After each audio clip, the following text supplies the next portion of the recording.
ప్రజలందరి భాగస్వామ్యంతో గ్రామ పంచాయతీ అభివృద్ధికి ప్రణాళికలను రూపొందించుకోవాలని పుల్లల చెరువు ఇన్ఛార్జ్ ఎంపీడీఓ మరియదాసు, ఎంపీపీ కందుల వెంకటయ్య అన్నారు.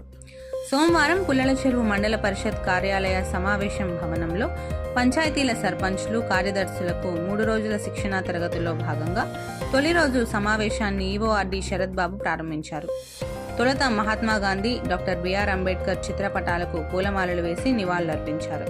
ఈ సందర్భంగా ఎంపీడీఓ మాట్లాడుతూ పంచాయతీల అభివృద్ధికి ప్రత్యేకమైన బడ్జెట్ను రూపొందించుకోవాలని అన్నారు. అదేవిధంగా గ్రామాల అభివృద్ధిలో సర్పంచులు ప్రత్యేక పాత్ర, కార్యదర్శుల బాధ్యతలను ఆయన వివరించారు. సమావేశంలో అన్ని పంచాయతీల సర్పంచులు, కార్యదర్శులు, మండల Swachh Bharat resource coordinator Samuel, MPDO కార్యాలయ సిబ్బంది తదితరులు పాల్గొన్నారు.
మళ్ళీ మార్చి వరకు ఈ ఆర్థిక సంవత్సరంలో మా బడ్జెట్కి మనం ఖర్చు అనేది ఎలా పెట్టాలి అనే దాని మీద బడ్జెట్ అనేది ఈ ఆర్థిక సంవత్సరంలో